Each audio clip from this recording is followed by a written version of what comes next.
تو یہاں پہ حنیف کی تھوڑی سی تفصیل میں شیئر کرنا چاہوں گا تاکہ اس کی ہم وضاحت کر لیں۔ اس کا مادہ ہے نون فے ہے۔ حنفن گمراہی سے ہٹ کر سیدھی راہ کی طرف مائل ہونے کو کہتے ہیں، یعنی گمراہی سے ہٹ کے جو سیدھے راستے کی طرف آ جائے اس کو حنفن کہتے ہیں۔ یہ تاج محیط اور راغب سے اقتباس ہے۔ اس میں یکسو ہونے کا مفہوم غالب ہے، یعنی ایک رخ ہونے کا جو کنسیپٹ ہے وہ ڈومیننٹ ہے اس میں۔ تفسیر المنار میں ہے کہ حنیف لغت میں مائل کو کہتے ہیں، یعنی جدھر اورینٹیشن ہو۔ حضرت ابراہیم کو حنیف اس لیے کہا گیا کیونکہ ان کے زمانے میں لوگ طریقہ کفر کی پیروی کرتے تھے، انہوں نے ان سب کی مخالفت کی اور ان کے طریقے سے ہٹ کر دین مستقیم اختیار کیا۔ اس سے حنیف ان کا صحیح مفہوم سامنے آ جاتا ہے، یعنی ہر غیر الہی قانون و روش زندگی، یعنی غیر الہی قانون اور غیر الہی یا اللہ کے بتائی ہوئی ہدایت کے علاوہ جو کوئی راستہ ہوتا ہے، روش زندگی جو زندگی کا راستہ، لائف اسٹائل، لائف پاتھ، اس سے منہ موڑ کر اللہ کے قوانین کی طرف آ جانے والا، غیر مشرکین بھی، یعنی ان قوانین کے ساتھ کسی کو شریک نہ کرنے والا، یا ہم یہ کہہ سکتے ہیں کہ اللہ کے حکم میں کسی اور کا حکم شامل نہ کرنے والا، کسی اور کی اطاعت کو شامل نہ کرنے والا، اسی کا نام اسلام ہے۔ یعنی پہلے ہر غیر الہی طاقت سے منہ موڑا جائے، یکفر بالطاغوت، یعنی ہر چیز جو اللہ کے احکامات کے سے ہٹ کر ہے اس سے کنارہ کش ہونا ہے، اس سے الگ ہونا ہے، اس کو سبمٹ نہیں کرنا، اور اس کے بعد اللہ کے قانون یعنی دین پر ایمان لایا جائے، یومن باللہ۔ یعنی چلیے ایک تیسری سلائیڈ اور دیکھیں پھر اس پہ بات کرتے ہیں۔ یہی مطلب لا الہ الا اللہ کا ہے، یعنی کوئی صاحب اقتدار ہستی نہیں سوائے اللہ کے، لہٰذا ہر مومن حنیف ہوتا ہے، یعنی ہر اطاعت سے منہ موڑ کر صرف قوانین الہی کی اطاعت کرنے والا۔ یہی حضرت ابراہیم کی روش تھی جنہیں قرآن کریم نے حنیف کہہ کر پکارا ہے۔ اب یہاں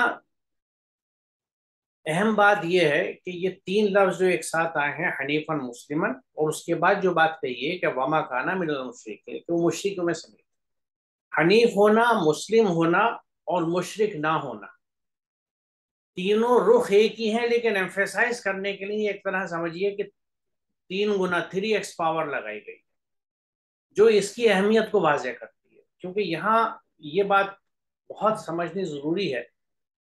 کہ حضرت ابراہیم کو حنیف کیوں کہا گیا، کیونکہ غیر اللہ کی ہر طرح کی اطاعت کو الگ کر کے وہ فوکسڈ، بالکل فوکس تھے اللہ کے احکامات کی طرف، اور اسی کو حنیف کہا جاتا ہے کہ جو ہر ایک، یعنی کسی اور کی سبمیشن کو چھوڑ کے وہ صرف ایکسکلوزیولی، یعنی دین خالص اللہ کا حق ہے جو قرآن کہتا ہے، اس کو آپ نے پورا کیا، کہ جو بھی دین ہے، میرا لائف اسٹائل ہے، طریقہ ہے، وہ صرف اور صرف اللہ کے احکامات پہ چلے گا۔ یہ حضرت ابراہیم کی روش تھی، اور قرآن ان کو مسلم کہتا ہے۔ مسلم کی ایک اور فردر کوالٹی یہ لگائی گئی، جبکہ مسلم کہا ہی اسی کو جاتا ہے جو اللہ کو سبمٹ کرا، جس نے اپنی ہستی اللہ کے سپرد کر دی، اور جس نے اپنی ہستی کو اللہ کے سپرد کر دیا تو یقیناً اس کی یعنی پوری پرسنالٹی جو ہے that will be God conscious, God centric and God oriented. ہر طرح کے اللہ کے احکامات کے تئیں وہ کانشس ہوگا، اس کا فوکس اللہ کے احکامات کی طرف ہوگا،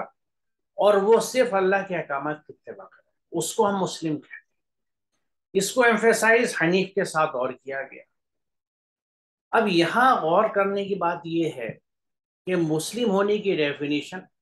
اور ایک بات میں اور آپ کو بتا دوں کہ قرآن نے ہم سے یعنی امت محمدی سے کہا ہے کہ تم ملت ابراہیم کی اتباع کرو۔ ملت کہتے ہیں طریقے کو، راستے کو، یعنی جو ابراہیم کا طریقہ تھا تمہیں اس کی اتباع کرنی ہے، اور اگلی ایک آیت میں بھی اس کی وضاحت آئے گی، اس پہ میں پھر اس بات کا ایمفیسائز کروں گا۔ تو یہ جو اتباع ہے ابراہیم کے طریقے کی، راستے کی، وہ کیا ہے کہ صرف اللہ کے احکامات پہ چلنا۔ اب جب ہم اللہ کے احکامات پہ چلنا چاہتے ہیں تو ہمیں یہ معلوم ہونا چاہیے نا اللہ کے احکامات کیا ہے۔ یہ میں بار بار اس لیے ایمفیسائز کر رہا ہوں کہ اگر ہم اللہ کے احکامات کو پوری طرح سے نہیں جانتے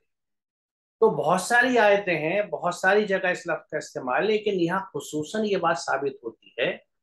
کہ ہم مسلم نہیں ہو سکتے، ہم حنیف نہیں ہو سکتے، ہم حضرت ابراہیم کی ملت یعنی ان کے راستے پہ چلنے والے نہیں ہو سکتے، کیونکہ انہوں نے تو 100%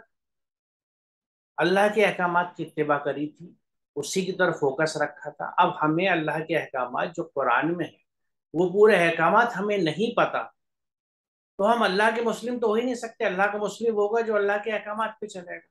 ہم ٹکڑوں میں ہو سکتے ہیں، پارشل ہو سکتے ہیں، جبکہ حقیقت یہ ہے کہ اسلام میں سبمیشن پارشل نہیں ہے، یہ اسٹرکٹلی بلیک اینڈ وائٹ ہے، اس کے بیچ میں کوئی گرے نہیں، یا تو ہم مسلم ہیں یا مسلم نہیں ہیں۔ تو یہاں یہ ایمفیسس اس لیے ضروری ہے کہ ہمارے یہاں جو ایک عام تصور ہے کہ جو اللہ کو مانتا ہے، جس نے کلمہ پڑھ لیا وہ مسلم ہو گیا، نہیں، جس نے کلمے پہ عمل کیا، جیسے ابھی جو ہم نے حنیف کی سلائیڈ دیکھی، اس میں سلائیڈ نمبر 3 میں ایمفیسائز اسی بات کو کیا گیا تھا کہ لا الہ الا اللہ کا مطلب یہی کہ کوئی اللہ نہیں ہے، کوئی الہ نہیں ہے سوائے دی گاڈ کے، سوائے اللہ کے، یعنی سوائے اصل اللہ کے۔ تو جب کوئی اور اللہ نہیں ہے تو پھر کسی اور کے احکام پہ بھی چلنا اس کی بندگی نہیں کہلائے گا، یعنی مسلمہ لکا والی بات نہیں ہوگی کہ ہم اس کے مسلم ہیں تو اس کے احکامات پہ چلیں گے۔ احکامات قرآن میں ہیں، اور جیسا ہماری اکثریت کا حال ہے، اگر ہم نے قرآن کو جانتے نہیں، سمجھ کے پڑھا نہیں، اس کے احکامات نہیں پتہ، تو کیوں کر ہم مسلم ہوں گے؟ 100% سمبیشن نہیں ہو سکتا، نہ مسلم ہو سکتے ہیں، نہ حنیف ہو سکتے ہیں۔ اسی کا تیسرا رخ اس بات کا جو آگے آتا ہے کہ وما کان من المشرکین، وہ مشرکوں میں سے نہیں تھا۔ اسی بات کو ایمفیسائز کیا گیا کیونکہ وہ اللہ کے حکم میں کسی کی شراکت نہیں کرتے تھے۔ کیا مطلب ہوا اس بات کا؟ یعنی اللہ کے حکم کے علاوہ کسی اور چیز کو نہیں مانتے تھے، نہ اپنی دل کی اپنے خواہشات کو مانتے تھے، نہ اپنے سماج کو، نہ اپنے اکابرین کو، نہ اپنے سادات کو، حتیٰ کہ والد کو بھی نہیں۔ حضرت ابراہیم کا واقعہ مشہور ہے، یعنی رشتہ داروں کو نہیں، بڑوں کو نہیں، کسی طرح کے اکابرین کو نہیں، کسی اور ولی کو نہیں، کسی کی نہیں مانتے تھے، صرف اللہ کی مانتے تھے۔ جب آپ کسی اور کی مان لیتے ہیں وہی شرک ہوتا ہے۔ تو یہاں سوچنے کی بات یہ ہے کہ جب ہم پورے قرآن کے احکامات سے واقف نہیں ہیں اور اپنی زندگی گزارتے چلے جاتے ہیں، بچے ہوتے ہیں، بڑے ہوتے ہیں، ینگ ایڈلٹ ہوتے ہیں، ایڈلٹ ہوتے ہیں، اس کے بعد مڈل ایج میں جاتے ہیں، اولڈ ایج میں جاتے ہیں اور مر جاتے ہیں، تو یہ زندگی کے تمام اسٹیجز جس کے ساتھ ایسوسیٹڈ بہت سی ریسپانسبلٹیز ہوتی ہیں، ذاتی بھی، فیملی کی بھی اور سماج کی بھی، ان سب میں جو جو کام ہم کرتے ہیں اس میں اکثریت اللہ کے احکامات کے حساب سے نہیں ہوتی، کیونکہ ہم واقف ہی نہیں ہوتے۔ تو جب اللہ کے احکامات سے یا کسی ایک خاص سچویشن میں اللہ کے حکم سے واقف نہیں ہے تو نیچرلی جب اس کام کو آپ کریں گے تو وہ اللہ کا بتایا ہوا طریقہ نہیں ہوگا، وہ کوئی اور طریقہ، یا تو جو پریویلنٹ طریقہ ہوتا ہے، جیسے جیسے کہتے ہیں نا while in room do as rumours do, جیسا دیس ویسا بھیس، کہ جہاں پہ آپ ہو اس کے حساب سے کام کر لو، اور اس میں دیکھ لو بھائی کچھ اچھائیوں کے پہلو نکالا، اس سے کچھ اچھی چیز ہو جائے۔ تو یہاں آپ نے یا تو اس کسٹم کو فالو کیا، طریقے کو، فیشن کو، چلن کو، رسم و رواج کو، یا اپنے دل کو، یعنی اللہ کو فالو نہیں کیا۔ اللہ کو فالو جب کرتے جب اللہ کے احکامات معلوم ہوتے۔ اب کسی بھی ایکس سچویشن کے لیے ہمیں یہ نہیں پتا قرآن کیا کہتا ہے، تو ہم اپنی عقل استعمال کر کے، بڑوں سے پوچھ کے، تجربے سے جو بیسٹ راستہ ہو اس پہ چل دیں گے، ہم کبھی کمپیئر نہیں کرتے قرآن کیا کہتا ہے۔ تو یہی شرک ہے۔ شرک محض کسی دوسری ڈیٹی کے، کسی مورتی کے آگے سر جھکانے اور پوجنے کو نہیں کہتے، کیونکہ در حقیقت جب آپ نے اللہ کا حکم چھوڑ کے کسی اور کا حکم مان لیا تو آپ نے تو اس کے آگے سر جھکا ہی دیا، بلکہ سر کیا جھکا دیا، آپ نے تو پوری ہستی اس کے ثبوت کر دی، اس کنٹیکسٹ میں خالی۔ میں نہیں کہہ رہا پوری طرح سے آپ نے کر دی، کیونکہ اس کے بعد پھر ہو سکتا ہے آپ کچھ چیزوں میں اللہ کے حکم پہ آ جائیں۔ تو یہ جو مکسڈ موڈ ہے نا، جیسے آج کل ایجوکیشن میں مکسڈ موڈ چل رہا ہے، ہائیبرڈ موڈ بھی کہتے ہیں، آن لائن آف لائن، تو ہمارے یہاں بھی مکس موڈ پہ زندگی ہے کہ کچھ چیزیں جو ہمیں بتا دی گئیں، بڑوں سے پاس آن ہو گئیں، ان پہ ہم نے اللہ کے احکامات کو مان لیا، جیسا ہم سمجھے اور جیسا ان کو کرنے کا ہمیں پیچھے سے وراثت میں چلا آتا ہے وہ کیسے ہی محدود ہو، لمیٹڈ ہو، یا بالکل دھری سے ہٹا ہوا ہو، اپنے اثر محور سے ہٹا ہوا ہو، کیونکہ قرآن سے ہم کبھی کمپیئر نہیں کرتے۔ جبکہ مومنین کی پہچان یہ بتائی جاتی ہے کہ ان کو اگر اللہ کی آیات بھی سنائی جاتی ہیں تو ان پہ وہ اندھے بہرے ہو کر نہیں گرتے، ان کو بارے میں بھی سوچتے ہیں، تفکر کرتے ہیں، انالائز کرتے ہیں، اور اس کو آبجیکٹیولی دیکھتے ہیں کہ یہ اور واقعی جو قرآن ہے، جو حق ہے، اس میں ہر چیز آبجیکٹیو ہے۔ آپ دیکھ لیجئے، آپ یعنی دلائل بھی مل جائیں گے، خود قرآن دلیلیں دیتا ہے، اور آپ کے تجربات، آپ کے آبزرویشن بھی بتاتے ہیں۔ تو یہ انداز ہوتا ہے مومن کا، یہ انداز ہوتا ہے مسلمان کا، یہ انداز ہوتا ہے رحمان کے بندوں کا۔ اب ان ساری چیزوں کو اگر ہم کلیم کرتے ہیں کہ ہم رحمان کے بندے ہیں، ہم مسلمان ہیں، بلکہ جان دینے کو تیار ہیں، اس رسول کے عاشق ہیں اور اس کو جان دینے کو تیار ہیں، لیکن میرے اللہ کے بندو، یہ تو بتا دو کہ اللہ کے احکامات بھی معلوم ہیں یا نہیں؟ قرآن نہیں سمجھتے تو اللہ کے احکامات نہیں پتا، جب احکامات نہیں پتا تو کس طرح سے ملت ابراہیم بنیں گے، کس طرح امت محمدی ہونے کا حق ادا کریں گے؟ یہ اس لیے میں اس پہ ایمفیسس اتنی دے رہا ہوں کہ یہ وہ چیزیں ہیں، یہ قرآن کے وہ مقامات ہیں، وہ پیسیجز ہیں جن کو ہم فریکوینٹلی پڑھتے ہیں اور ان قرآن میں پاتے ہیں، اور ان پہ سے پڑھتے ہیں گزر جاتے ہیں،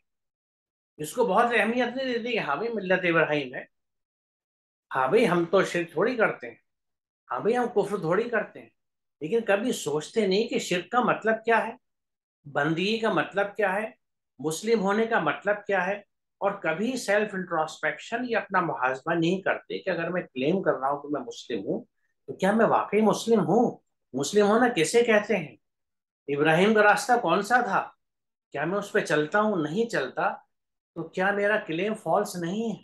میں اپنے آپ کو دھوکہ نہیں دے رہا؟ یہ بہت اہم سوال ہے، کیونکہ اگر ان سوالوں کو ہم نے سمجھ لیا اور یہ گتھی سلجھا لی اور اپنے عمل کو درست کر لیا، قرآن کی طرف لوٹ آئے، تو آج جہاں پہ بھی ہم جن حالات میں ہیں ان میں تبدیلی آ جائے گی۔ اور اگر اس راستے پہ نہیں آئے تو کوئی تبدیلی نہیں آئے گی، ہم کوئی بھی سولوشن لگا لیں، کوئی بھی فارمولا لگا لیں، کیونکہ فارمولا وہی ہے، سولوشن وہی ہے جو اللہ نے دیا ہے، وہی حق ہے، اینڈ اس ٹائم ٹیسٹڈ۔ جب سے انسان آیا ہے اس دنیا میں، اٹ ہیز بین ٹیسٹڈ۔ تاریخ گواہ ہے، سارے واقعات گواہ ہیں کہ جو اللہ کے بتائے ہوئے قوانین پہ چلے، جنہوں نے اپنے آپ کو بینیفیشل بنایا، نافع بنایا، جنہوں نے انصاف قائم کیا، جنہوں نے اللہ کے احکامات کو قائم کیا، ان کو لوگوں کے لیے آسان بنا کے پیش کیا، موٹیویٹ کیا، خود بھی عمل کیا، وہی کامیاب ہوئے۔ آج اگر ہم کامیاب نہیں ہیں تو اس لیے نہیں ہے کیونکہ ہم ان راستوں پہ نہیں ہیں، ہمارے صرف کلیمز ہیں، ان ریئلٹی ہماری وہ بات نہیں ہے جس کو ہم کلیم کریں۔ تو یہاں یہ تینوں چیزیں، مسلم، حنیف اور مشرک نہ ہونا، یہ ایک ہی چیز کو پوائنٹ آؤٹ کرتی ہیں، لیکن قرآن نے تینوں چیزوں کو، یعنی 3x پاور سے یہ بات کیوں کہی ہے، اور اس کو اگر ہم یوں ہی گزر جائیں اس کے اوپر سے جیسا ہم کرتے ہیں، تو پھر یہ 3x پاور جو ہمیں اس یہاں بتائی جا رہی ہے ان چیزوں کی، یہ اہمیت تین گنی جو بتائی جا رہی ہے، کس چیز کی؟ محض اللہ کے احکامات پہ چلنے کی، exclusive submission to divine order, اس کی اہمیت ہم پہ کھلے گی ہی نہیں۔ اس لیے میں نے تفصیل سے بات بتائی، کیونکہ یہی وہ مقام ہے، اور ایسے مقام بہت جگہ قرآن میں ہے جہاں ہمیں سوچنے کی ضرورت ہے، رک کے، یعنی صحیح معنوں میں ان کو آیت بنانے کی، کہ ہم غور و فکر کریں کہ کیا ہم ٹھیک کر رہے ہیں۔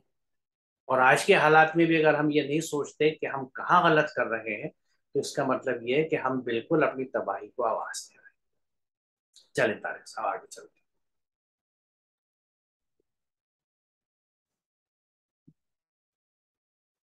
ان اول الناس بابراہیم للذین اتبعوه وهذا النبی والذین آمنوا واللہ ولی المؤمنین۔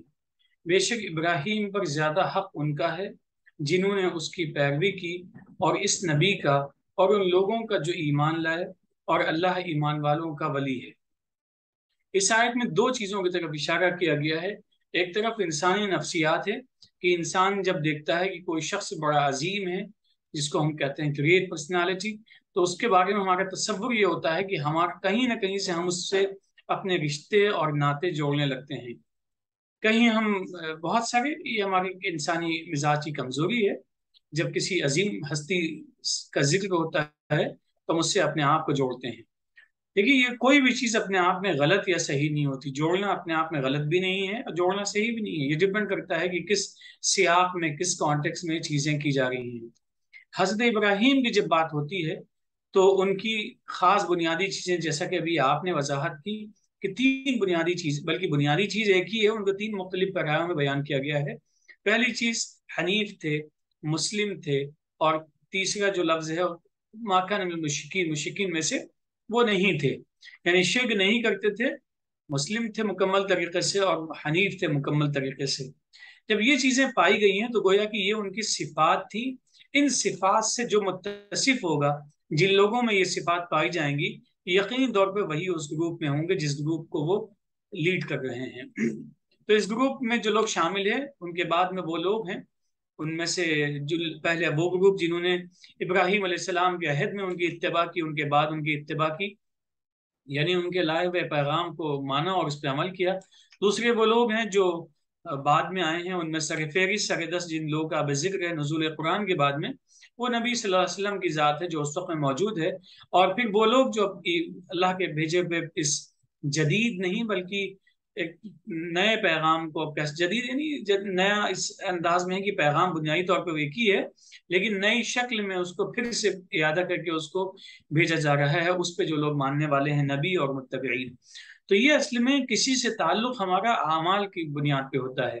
کسی سے تعلق ہمارا کردار کی بنیاد پہ ہوتا ہے۔ اب ایک چھوٹی سی مثال، یہاں چھوٹی نہیں، مثال بہت بڑی ہے۔ نوح علیہ السلام کے بیٹے کے ساتھ جب حادثہ پیش آیا، وہ پانی میں غرق ہو گیا، تو نوح علیہ السلام کے اندر وہ پدرانہ محبت جاگ اٹھی جو ایک باپ کے دل میں بیٹے کے لیے ہوتی ہے، اور انہوں نے اللہ سے دعا کی، تو اللہ نے کہا کہ انہ لیس من اہلک۔ اب یہ الفاظ ایسے ہیں جن کے لیے بہت زیادہ ڈکشنریز کی ضرورت نہیں۔ انہو لیس من اہلک، وہ تمہارے اہل میں سے نہیں ہے، یعنی جو تمہارے لوگ ہیں ان میں وہ شامل نہیں ہے، کیونکہ تمہارا جو تعلق ہے لوگوں کا وہ ایمان اور عمل صالح کی بنیاد پہ ہے۔ اگر کوئی شخص ایمان اور عمل صالح سے خالی ہے تو اس کا مطلب وہ دعویٰ بلا دلیل کے ہے، وہ رشتہ بغیر کسی حقیقت کے ہے۔ یہی حال یہاں ابراہیم علیہ السلام کے ساتھ ہے۔ اگر ہم یہ کہتے ہیں کہ ہم ابراہیم کے نقش قدم پہ چلنے والے ہیں، تو بھائی نقش قدم پہ چلیں گے تبھی چلنے والے ہوں گے، محض زبان سے کہہ دینے سے کچھ حاصل نہیں ہوگا۔ دوسرا پہلو اس آیت کا یہ ہے کہ واللہ ولی المؤمنین، اللہ ہی ایک ایسی ذات ہے جو کسی کا ولی بننے کی صلاحیت رکھتی ہے۔ ولی کسے کہتے ہیں؟ ہم دوست، مددگار، یعنی جتنے بھی تصورات ہو سکتے ہیں ہمیں مدد کے، جتنے بھی تصورات ہو سکتے ہیں جذباتی، جسمانی، جو بھی ہماری نیڈس کو فلفل کرنے والا ہے، مصیبتوں میں ہمیں مصیبت سے بچانے والا ہے، پریشانیوں میں ہمارے کام آنے والا ہے، صحیح راہ دکھانے والا ہے، صحیح سجیشن دینے والا ہے، ان تمام اوصاف سے متصف جو ذات ہوتی ہے اس کو ولی کہتے ہیں۔ تو ولی کے اگر معنی دیکھے جائیں ڈکشنری میں تو بہت سارے ہیں، ان میں سردار بھی ہے، اور اس میں خادم بھی ہے، دوست بھی ہے، ماننے والا بھی ہے، متبع بھی ہے، سبھی ہیں۔ یہاں پہ اہل ایمان کا جو اصل ولی ہوتا ہے وہ صرف اللہ ہوتا ہے۔ اب اس آیت کو اگر ہم ایک پیرامیٹر بنا کے اپنی زندگی میں دیکھنا چاہیں کہ ہم نے کس کو ولی سمجھا ہے اور ہمارا ولی اصل میں کون ہے۔ دوسری اہم چیز اسی آیت کی یہ ہے کہ ولی اللہ انہی کا ہوتا ہے جو اللہ کے لیے ایمان لانے والے ہوتے ہیں، یعنی اللہ کے جو ڈوز اینڈ ڈونٹس اور جو گائیڈ لائنس ہیں، جو اللہ کے عوامر و نواہی ہیں، جو اس کی ہدایات ہیں، ان کو جو لوگ ایکسیپٹ کرتے ہیں، اللہ انہی کا یقین طور پہ مددگار اور ولی ہوتا ہے۔ جی بالکل آپ نے درست فرمایا۔ یہاں میں صرف اس چیز کے ایمفیسس اور کروں گا جو پچھلی بات سے کنیکٹڈ ہے، کہ یہاں حضرت ابراہیم پہ حق ان کا زیادہ بتایا گیا ہے جنہوں نے ان کی پیروی کری، یعنی دوز ہوئے فالوڈ، جنہوں نے ان کی اتباع کری، ان کے راستے پہ چلے۔ تو اسی طرح جو اللہ کے راستے پہ چلتا ہے اس کا حق بھی اللہ پہ زیادہ ہوگا، کیونکہ جیسا آپ نے کہا بالکل درست کہا کہ اصل معاملہ عمل کا ہے، کہ آپ نے جس کے اعمال پہ جس کے احکامات پہ عمل کیا اسی کے ساتھ آپ کا رشتہ مضبوط ہوگا۔ کیونکہ یہ ادروائز بھی ہے کہ اگر آپ اللہ کے احکامات پہ نہیں چلتے اور دوسرے احکامات کی اتباع کرتے ہیں، دوسروں کے احکامات کی اتباع کرتے ہیں، تو آپ کا رشتہ قدرتاً یعنی ایک طرح سے آرگینک لنکیج ادھر شفٹ ہو جائے گا، آپ اس سے جڑ جائیں گے، کیونکہ جس ہستی سے آپ جڑے ہوئے ہوتے ہیں، جسے کہنے پہ چلتے ہیں، اس سے آپ کا ایک تعلق بن جاتا ہے۔ یہ انسانی نفسیات بھی ہے، انسانی یعنی ہیومن سائیکولوجی، ہیومن سائیکی ہے کہ ایسا ہی ہوتا ہے، تو اس کا ایک خیال رکھنا ہے۔ اور اس کے بعد یہ کہا گیا کہ اس نبی کا اور ان لوگوں کا جو ایمان، یعنی جنہوں نے حضرت ابراہیم کی اتباع کری ان کے زمانے میں، اس کے بعد یہ نبی اور ان جو لوگ ایمان لائے، تو یہ نبی جو کتاب لے کے آئے، جو اللہ کا حکم لے کے آئے، اس کے اوپر جو لوگ ایمان لائے، وہ دراصل اسی راستے کو فالو کرتے چلے آ رہے ہیں جس کو ابراہیم حنیف نے اپنایا، اور جو شروع سے جو اللہ کی ہدایت آئی ہے وہ انہی لائنوں پہ تھی، الگ الگ وقتوں میں آئی، الگ الگ قوموں پہ آئی، الگ الگ زبانوں میں آئی، but the message was the same, message وہی تھا، اور اس میں فوکس یہی تھا کہ دیکھو صرف اللہ کے کہنے پہ چلو، کیونکہ نفس کی خواہشات کی پیچھے چلنے سے، ان پہ عمل کرنے سے، ان کو فالو کرنے سے ہم بھٹک جاتے ہیں۔ اور آخری بات جو یہ ہے کہ اللہ مومنین کا ولی ہے، تو یہاں اللہ نے ڈکلیئر کیا ہے کہ ولی وہ ہے، یعنی سرپرست وہ ہے۔ ہم جو سرپرست بنا لیتے ہیں، جن کی اتباع کرتے ہیں، اس سے منع کیا گیا ہے قرآن میں ایک اور جگہ، جس کو میں اکثر کوٹ کرتا ہوں کہ اتبعوا ما انزل الیکم من ربکم ولا تتبعوا من دونہ اولیاء، اللہ کے علاوہ کسی اور ولی کی اتباع نہیں کرنی۔ تو وہاں ہمیں ممانعت کی جا رہی ہے، یہاں اللہ یہ بات کہہ رہا ہے کہ مومنین کا ولی اللہ ہے، لیکن ہے کن کا؟ جو مومن ہو، جنہوں نے ایمان اپنا لیا ہو، جن کے اندر ایمان اتر چکا ہو، اور جو مکمل شخصیت کے طور پہ پرامن شخصیت رکھتے ہو، کیونکہ مومن کہا جاتا ہے، المومن کہا ہی اسے، اللہ کا نام بھی ایک ہے المومن، اور مومن اس کو کہا جاتا ہے جو امن کا ضمانتی ہو۔ بارہا یہ بات میں نے یہاں کہی ہے، پھر ایمفیسائز کر رہا ہوں کہ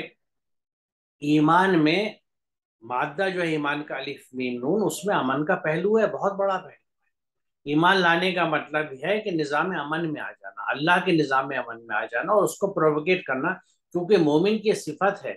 کہ وہ امن کا ضمانتی ہوتا ہے، گارنٹر آف پیس۔ تو جو لوگ گارنٹر آف پیس ہوتے ہیں، اور یہ ہدایت کہاں سے ملتی ہے؟ اسی کتاب سے ملتی ہے جس کا ہم ایمان لاتے ہیں، تو اللہ پہ ایمان لائے، اس کے احکامات پہ ایمان لائے، اور اس میں سب سے اہم حکم جو ایک صفت یا کیریکٹرسٹک کے طور پہ بتایا جاتا ہے، وہ پیس لیونگ اینڈ پیس انشورنگ ہے،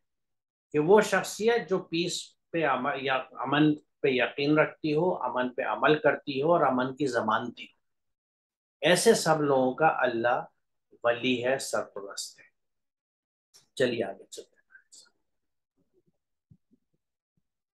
آج رک جاتے ہیں یہاں پہ۔ بہتر ہے، تو پھر انشاءاللہ اگلے سیشن میں ہم اس سے آگے چلیں گے۔ وآخر دعوانا الحمدللہ رب العالمین، السلام علیکم۔ وعلیکم السلام۔